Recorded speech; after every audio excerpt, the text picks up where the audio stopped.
مہمانوں کی تعداد بھی مقرر کر رکھی ہے، لیکن لوگ اس چیز کا خیال نہیں کرتے اور احترام نہیں کرتے۔ پھر آخر میں آپ نے لکھا ہے کہ تعلیم اچھے برے کی پہچان ہے، ہمیں ان تمام غیر اسلامی رسومات کو ترک کر دینا چاہیے اور ان رسموں پر خرچ کرنے ہونے والی رقم جو ہے وہ بجائے فضول کاموں میں خرچ کرنے کے کسی فلاحی ادارے کو یا کسی اور کی مدد کر دینے میں استعمال لانی چاہیے۔ اب وہ کہتا ہے کہ میں نے اصول بنا رکھا ہے کہ میں اس طرح کی شادیوں میں شرکت نہیں کروں گا جہاں فضول خرچی ہو اور اسلامی رسومات کے خلاف مظاہرہ ہو۔ آپ اپنے والدین کو سمجھائیں کہ شادی بیٹی کی جو ہے رخصتی جو ہے سادگی سے کریں، اگر ایسا کر سکتے ہیں تو میں حاضر ہو جاؤں گا، ورنہ میری طرف سے معذرت ہے۔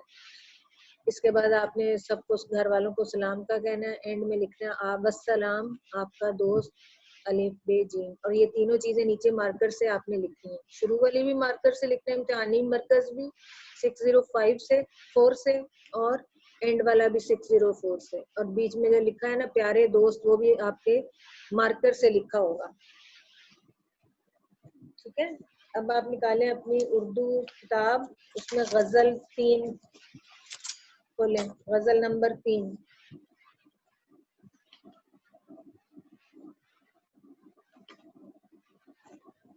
غزل 2 کا کیا ہوا کام سب نے؟ یس غزل 2 کا کام کیا؟ ہاں جی، غزل نمبر 3 ہے مرزا اسد اللہ غالب کی۔ غزل 2 کا کام کیا ہوا زہیب آپ نے؟ چل یس کیا ہوا غزل 2 کا کام۔ ناؤ غزل نمبر 3 ہے مرزا محمد غالب کی۔ مرزا غالب جو ہیں ان کا اصل نام اسد اللہ خان تھا۔ مرزا غالب جو تھے انہوں نے اردو اور فارسی دونوں زبانوں میں شاعری کی، اور اردو شاعری میں ان کا مقام بہت بلند ہے، وہ بہت زیادہ وسعت نظر رکھتے ہیں۔ جی بیٹے چل غزل نمبر 2 کا جو چل شعر نمبر 7 ہے نا، اس کا تشریح نہیں ہوئی تشریح۔ کوئی بات نہیں ہے، میں بعد میں کروا دوں گی، جب اسکول انشاءاللہ کھلیں گے تو وہ ہم بعد میں کر لیں گے، کیونکہ اب وہ میں آگے کرواؤں گی آپ کو۔ باقی آپ کا سارا کام ساتھ ساتھ ہو رہا ہے، اس کو کیجئے اور یاد کریں بیٹا سارا کام۔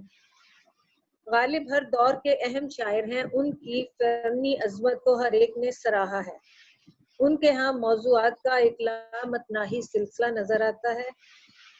ان کی اردو غزل مضامین کی رنگا رنگی جو ہے وہ نئے نئے الفاظ اور تراکیب طنز و ظرافت کی بدولت بہت اعلیٰ پائے کی ہے۔ انہی خصوصیات کی بدولت انہیں اردو شاعروں کے صف اولین میں ممتاز جگہ ملی ہے۔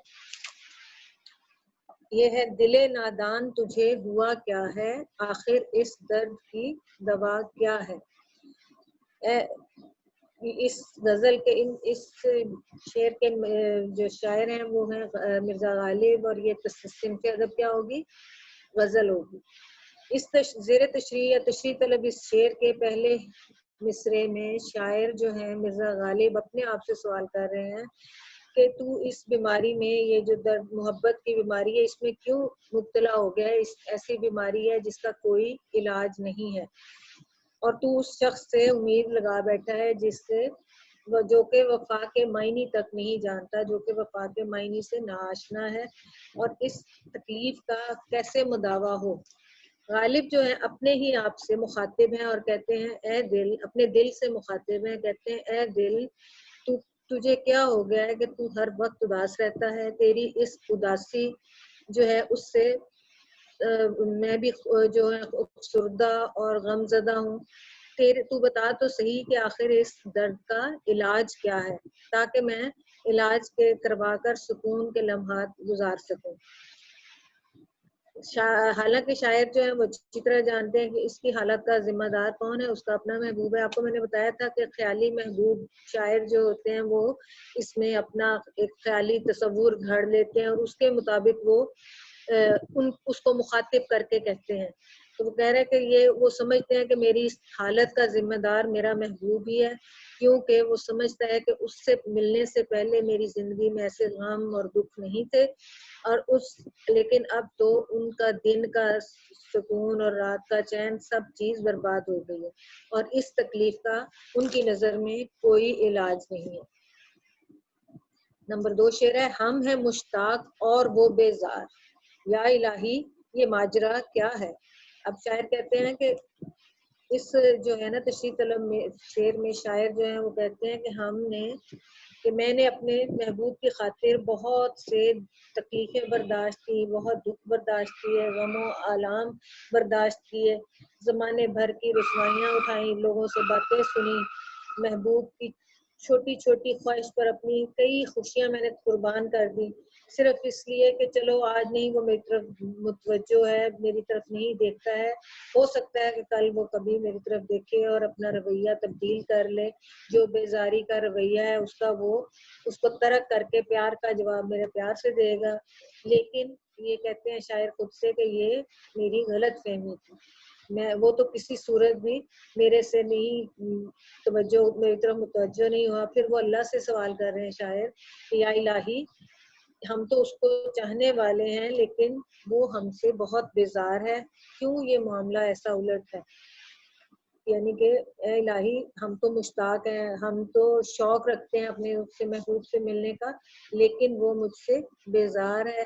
میں اس کی ہر بات کو پورا کرنے کی کوشش کرتا ہوں لیکن وہ میری کسی بھی بات کا جواب محبت سے نہیں دیتا, اور ہر بات کے اوپر سے اپنا دل جو ہے نا میرے سے اب بیزاری کا رویہ رکھتا ہے. تو اللہ سے بھی وہی یہی سوال کریں کہ یا الہی یہ کیا ماجرا ہے کہ میں تو اپنے طور پر بہت کوشش کرتا ہوں لیکن اس کا جواب میں مجھے اس کی جو ہے وہ بیزاری اور اس کی معاملہ الٹ دکھائی دیتا ہے. میں بھی منہ میں زبان رکھتا ہوں, کاش پوچھو کہ مدعا کیا ہے. مدعا ہوتا ہے مقصد, مقصد کیا ہے, خواہش کیا ہے. شاعر کہتے ہیں کہ تشریح طلب شعر میں شاعر اپنے محبوب سے مخاطب ہو کر کہتے ہیں کہ کاش تم میرے دل کی تمنا اور خواہش جان لو, شاید تمہیں پتہ ہو جائے میرے پاس کہنے کے لیے بہت سی باتیں ہیں اور تم جو میرے دل کی باتیں ہیں ان کو تم سمجھ لو. دراصل شاعر جو ہیں اپنے محبوب سے بے پناہ محبت کرتے ہیں جس کا اظہار وہ خود اپنی زبانی کر رہے ہیں, لیکن اس کے بدلے میں ان کا جو محبوب ہے وہ مسلسل بے رخی کا رویہ اپنائے ہوئے ہے, کوئی بات ان کی توجہ سے نہیں سنتا. وہ دوسروں سے تو اس کے بارے میں پوچھتا رہتا ہے لیکن اس سے خود بات نہیں کرتا, جبکہ شاعر کی خواہش ہے کہ وہ مجھ سے خود مخاطب ہو اور میں اس کو اپنے جذبات ہیں اس کو میں خود اپنے طور پر بیان کر سکوں. اس لیے غالب کہتے ہیں کہ کاش محبوب اس کے دل کا حال جان لے اور اس کی زبانی سنے اور میرے دل سے میری خواہش, میرا مقصد پوچھے کہ میں کیا چاہتا ہوں, کیونکہ میرے منہ میں بھی زبان ہے اور میری زبان سے وہ سنے کہ میرا کیا مقصد ہے اس سے بات کرنے کا. اس مقصد کو میں خود اپنی زبانی بیان کرنا چاہتا ہوں. ہم کو ان سے وفا کی ہے امید جو نہیں جانتے وفا کیا ہے. تشریح طلب اس شعر میں شاعر جو ہیں وہ کہتے ہیں کہ میں نے ایسے شخص سے امید رکھ رکھی ہے, امیدیں وابستہ کر رکھی ہیں جس کی کہ فطرت میں جس کی عادت میں یہ ہے کہ وہ بے وفا ہے اور نہ وہ کسی کی بات سنتا ہے نہ وہ کسی کی بات مانتا ہے اور جو وفا کے تقاضوں سے ناواقف ہے. تو جو شاعر ہیں وہ اچھی طرح جانتے ہیں کہ اس کا جو محبوب ہے وہ بے وفا ہے اور وفا کے لفظ کے معنی بھی نہیں جانتا, پھر بھی یہ کہتے ہیں کہ میں اسی سے وفا کی امید رکھتا ہوں کیونکہ وہ اپنے دل کے ہاتھوں مجبور ہیں اور اس خوش فہمی میں مبتلا ہیں کہ شاعر جو محبوب ہے اس کا کبھی تو اس کی نظر کی طرف دیکھے گا اور اس کی طرف دیکھ کر میرے دل کی بات جو ہے نا شاعر کہتے ہیں کہ وہ میری بات کو سننے کی سمجھنے کی کوشش کرے گا. Girls, you are also listening? Okay. اگلا شعر ہے ہاں بھلا کر تیرا بھلا ہوگا اور درویش کی صدا کیا ہے. صدا ہوتی ہے آواز. تشریح طلب اس شعر میں شاعر جو ہے نا عاجزی کا رویہ اختیار کرتے ہوئے اپنے محبوب سے التجا کر رہے ہیں کہ تم اپنے رویے پر نظر ثانی کرو, تم اپنے رویے پر نظر ثانی کرو, تم میرے حال پر نظر کرو کہ میں تمہارے سے ملنے کے لیے کتنا بے چین ہوں اور تم میرے ساتھ بھلائی کرو, کیونکہ کسی کے ساتھ اگر تم بھلائی کرو گے تو اس کے بدلے میں بھی بھلائی ملے گی. ہاں بھلا کر تیرا بھلا ہوگا, یعنی کہ اگر کسی کے ساتھ آپ اچھا سلوک کریں گے تو بدلے میں بھی اس کو اس بات کی اچھا ہی صلہ ملے گا. تو غالب جو ہیں وہ اپنی زندگی میں اپنے محبوب کے ساتھ جو رویہ ہے اس کو بڑی خوبصورتی سے اپنے شعروں میں بیان کرتے ہیں، اور ان شعروں میں بھی شاعر جو ہیں وہ اسی چیز کو بیان کرنے کی کوشش کر رہے ہیں کہ جو لوگ دوسروں کی بھلائی کرتے ہیں ان کے ساتھ بھی بھلائی ہوتی ہے۔ شاعر کو اصل میں محبوب سے محبت ہے، اور وہ اس کا اظہار اسی کوشش میں کر رہا ہے کہ میں ایک درویش، ایک سیدھا سادہ انسان ہوں، میرے جیسے میرے دل کی جو صدا ہے وہ کوئی خاص اتنا معنی نہیں رکھتی سوائے اس کے کہ تم میرے ساتھ بھلا کرو گے تو تمہارے ساتھ بھی اللہ کی طرف سے بھلا ہی ہوگا۔ جان تم پر نثار کرتا ہوں میں نہیں جانتا دعا کیا ہے۔ اب شاعر کہتے ہیں، میرے تشریح طلب اس شعر میں شاعر نے ان لوگوں کے تذکرہ کیا ہے جو کہ اپنے محبوب کی خاطر اپنی جان قربان کر دینے کو سے بھی دریغ نہیں کرتے، اور اس کو اپنے لیے بڑی سعادت اور اعزاز کی بات سمجھتے ہیں، اور اکثر لوگ ایسے جو ہیں اپنی جان کا نذرانہ پیش کر دیتے ہیں۔ ان کے مقابلے میں کئی لوگ ایسے ہوتے ہیں جو کہ صرف آزمائش اور قربانیوں سے خوف زدہ ہونے کے بعد صرف دعا پر انحصار کرتے ہیں کہ چلو جی میں دعا ہی مانگتا ہوں۔ شاعر یہی کہتا ہے کہ میں بھی ان جان نثاروں میں شامل ہوں کہ میں اپنی جان قربان کرنے سے بھی دریغ نہیں کروں گا، اگر کوئی ایسا موقع آیا تو میں اپنی جان بھی قربان کر دوں گا، اور عملی قربانی پر میں یقین رکھتا ہوں۔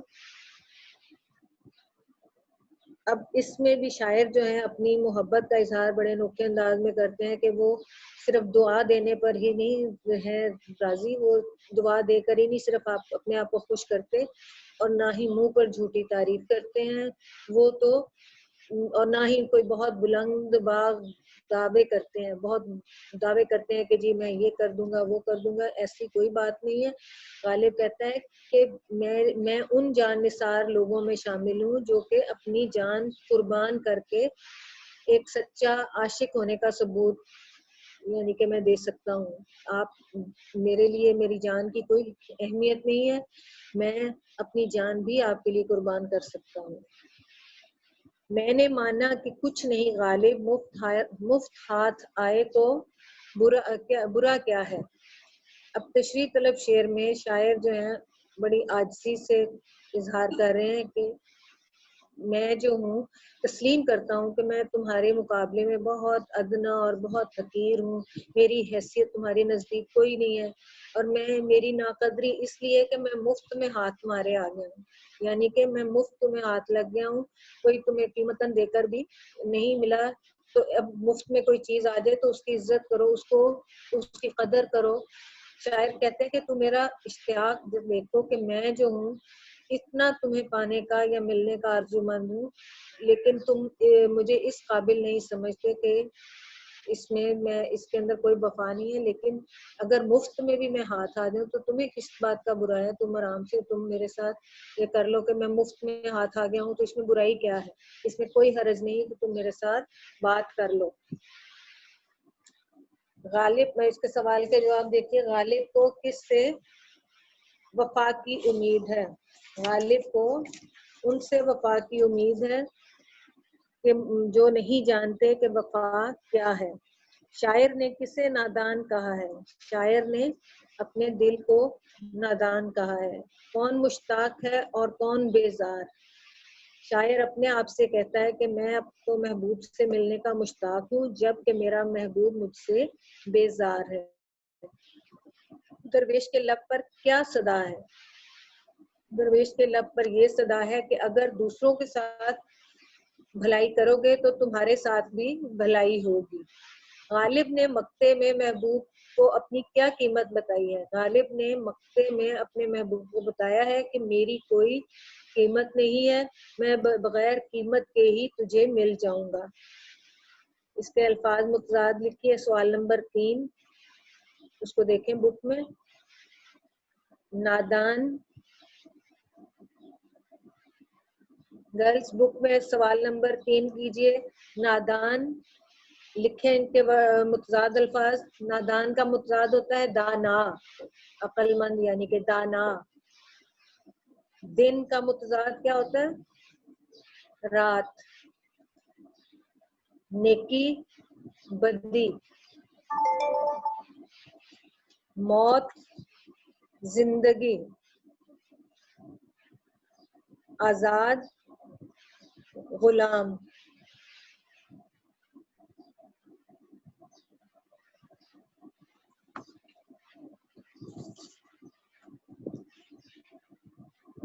کالم الف کو کالم بے سے ملائیے.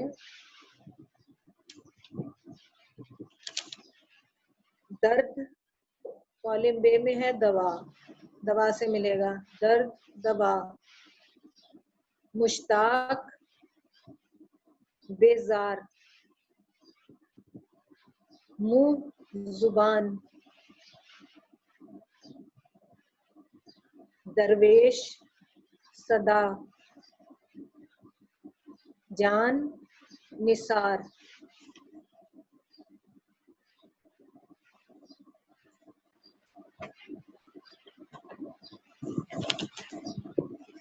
لہو اور قالین کا خلاصہ آپ نے پڑھ لیا تھا, میں سے پڑھا دیا تھا میں نے.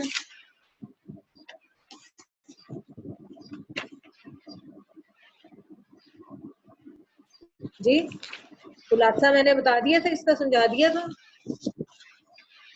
کھولے اس کا خلاصہ سبق وہی ہے نا جس میں جو ایک اکٹر ہوتا ہے اور ایک آرٹسٹ ہوتا ہے. جی جی جی وہی ہے. جب وہ آدمی پڑھا دیا تھا. ٹھیک ہے, اس کی آپ نے تشریح کی ہے. خاکہ اقتباس یہ احساس میرے لیے, اس خاکے کی تشریح کرنی تھی آپ نے.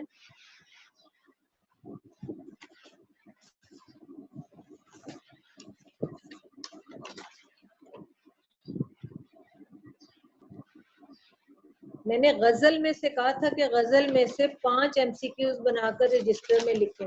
ٹھیک ہے, غزل میں سے 5 MCQs بنا کر لکھیں. غزل نمبر 3. اب غزل 3 میں نے ایکسپلین کر دی, اس کے MCQs آپ 5 اور مزید بنائیں گے.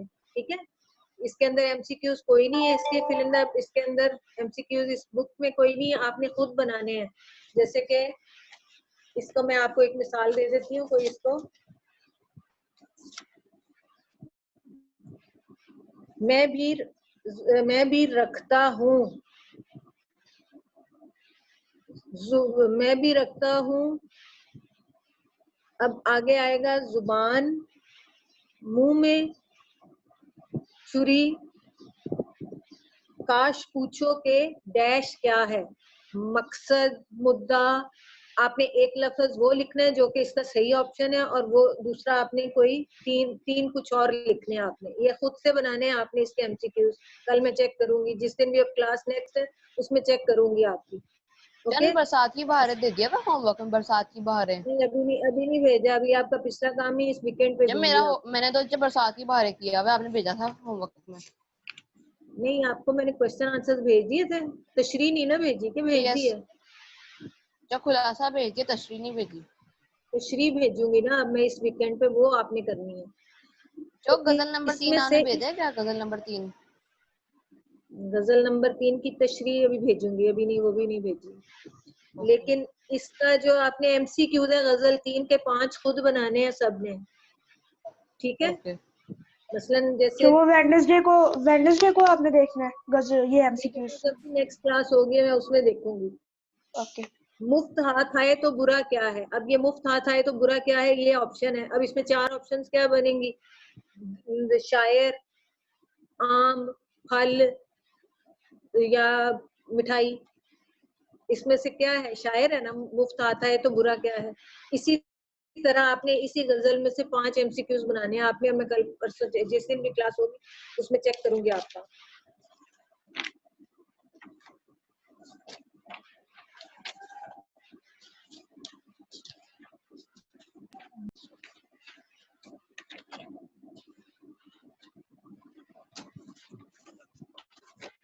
لہو اور قالین کا مجھے لگتا ہے میں نے خلاصہ نہیں آپ کو ایکسپلین کیا, آپ اس کو سن لیں ذرا, میں پڑھا دیتی ہوں.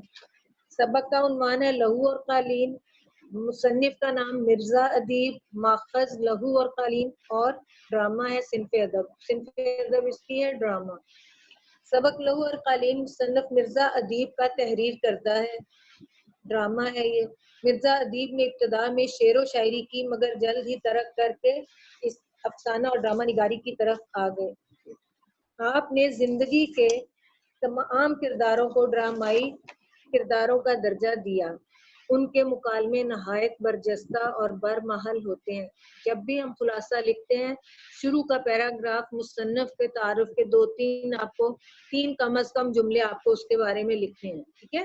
یہ ذہن میں بات رہے، کیونکہ میں لکھ کر جو دے رہی ہوں اس میں ساروں میں آپ کو اپنے اسی حساب سے لکھ کر دے رہی ہوں، اور اسی طرح آپ نے یاد کرنا ہے کہ 3 کم از کم جملے جو ہیں ان کی خصوصیات کے بارے میں، مصنف کی یا شاعر کی خصوصیات کے بارے میں آپ نے لکھنے ہیں۔ لہو اور کلیم ڈرامہ 4 کرداروں پر مشتمل ہے، جن میں تجمل سرمایہ دار ہے، رؤف اس کا سیکرٹری ہے، اور بابا ایک ملازم ہے، اور اختر ایک مصور ہے جو اس ڈرامے کا مرکزی کردار ہے۔ سردار تجمل حسین کی کوٹھی النشاط کا وسیع کمرہ جو خوبصورت فرنیچر اور سامان سے آراستہ ہے، یہ کمرہ اختر اسٹوڈیو کے طور پر استعمال کرتا ہے۔ سردار تجمل، جس کی عمر 40 اور 45 کے درمیان ہوگی، ایک صبح وہ کمرے میں داخل ہوتا ہے اور ملازم بابا سے اختر کے بارے میں پوچھتا ہے۔ بابا تجمل کو بتاتا ہے کہ وہ باغ میں ٹہل رہا ہے اور رات بھر ٹہلتا رہتا ہے۔ تجمل اسے کہتا ہے کہ مصوروں کی عادت ہوتی ہے کہ وہ ہر وقت کسی نہ کسی سوچ میں ڈوبے رہتے ہیں۔ تجمل بابا سے کہتا ہے کہ اسے بلا لائے۔ اختر کے آنے پر وہ اسے خوشخبری سناتا ہے کہ ججوں نے اس کی تصویر کو اول انعام کا مستحق قرار دیا ہے۔ اختر بے نیازی سے جواب دیتا ہے کہ اسے اس خبر کا اخبار سے معلوم ہو چکا ہے۔ تجمل اسے مبارکباد دیتا ہے اور کہتا ہے کہ اس خوشی میں نے شہر کے معززین کو چائے پر مدعو کیا ہے۔ اختر تجمل سے کہتا ہے کہ وہ یہاں سے جانا چاہتا ہے۔ وہ اس سے پوچھتا ہے کہ اسے یہاں کس چیز کی کمی ہے۔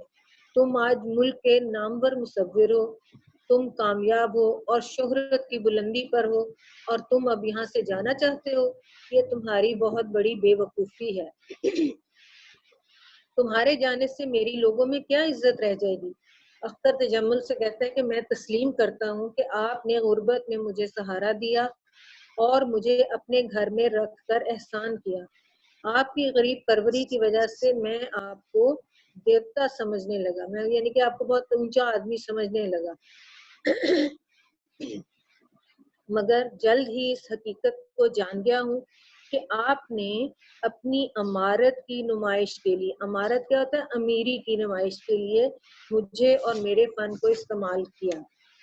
ایک فنکار کبھی بھی یہ بات برداشت نہیں کر سکتا کہ اس کا فن حقیقی خوبی کھو کر کسی کے لیے محض ذریعہ شہرت بن جائے۔ جس اختر کو آپ تنگ و تاریک کوٹھی سے نکال کر لائے تھے، وہ ایک چلتی پھرتی لاش ہے۔ گزشتہ 1.5 برس سے اس کے نام سے جتنی تصویریں آپ نے فروخت کی ہیں، ان میں سے ایک بھی اس کی اپنی بنائی ہوئی نہیں ہے۔ اختر تجمل کو مزید بتاتا ہے کہ جب میں کوئی کام نہیں کرتا تھا، انہی دنوں اس کی ملاقات اپنے ایک غریب اور بے روزگار مصور نیازی سے ہوئی۔ میں اس سے تصویریں بنوا کر لاتا اور اپنے نام سے آپ کو دیتا رہا۔ میں اس کے عوض اسے رقم دیتا رہا، جس سے اس کے مالی حالات تبدیل ہو گئے۔ اس طرح وہ پہلے کی طرح مفلس نہیں رہا۔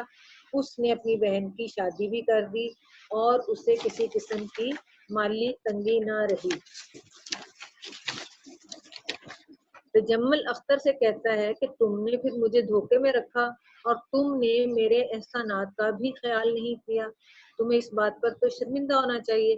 اختر کہتا ہے کہ شرمندہ تو آپ کو ہونا چاہیے، آپ نے ایک مصور کے فن کو اپنی شہرت کا ذریعہ بنایا۔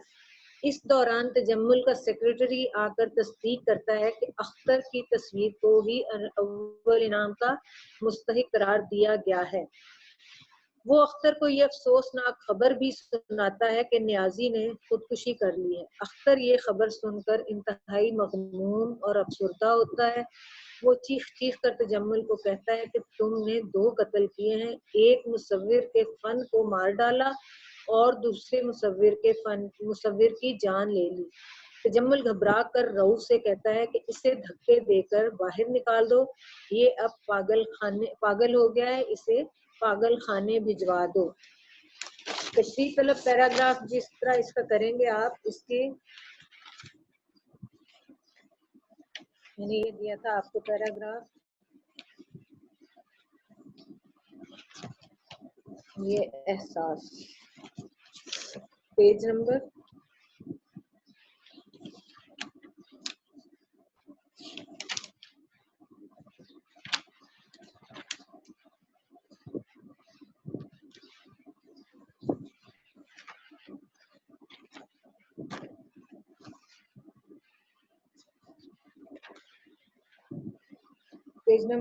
63 پہ یہ پیراگراف جو میں نے دیا تھا تشریح کے لیے پیراگراف. یہ احساس میرے لیے سہانے روح ثابت ہو رہا ہے. 63 پیج کے لاسٹ میں ہے یہ. مل گیا سب کو؟ اب اس پیراگراف میں آپ نے شروع میں کیا دینا ہے؟ خاکہ اقتباس لکھنا ہے. حوالہ متن میں کیا لکھیں گے؟ کیا لکھیں گے حوالہ متن میں تشریح کے لیے؟ سبق سبق کا کا عنوان، عنوان. مصنف کا جی نام، ماخذ اور صنف ادب. کیا بات. اور پھر آپ نے لکھنی ہے تشریح، وہ صرف تشریح. جو ہے وہ مشکل الفاظ کے معنی نہیں لکھنے. سوری، ہاں جی، ترشیدہ الفاظ کے معنی 4 ورڈز ہوتے ہیں وہ لکھنے ہیں.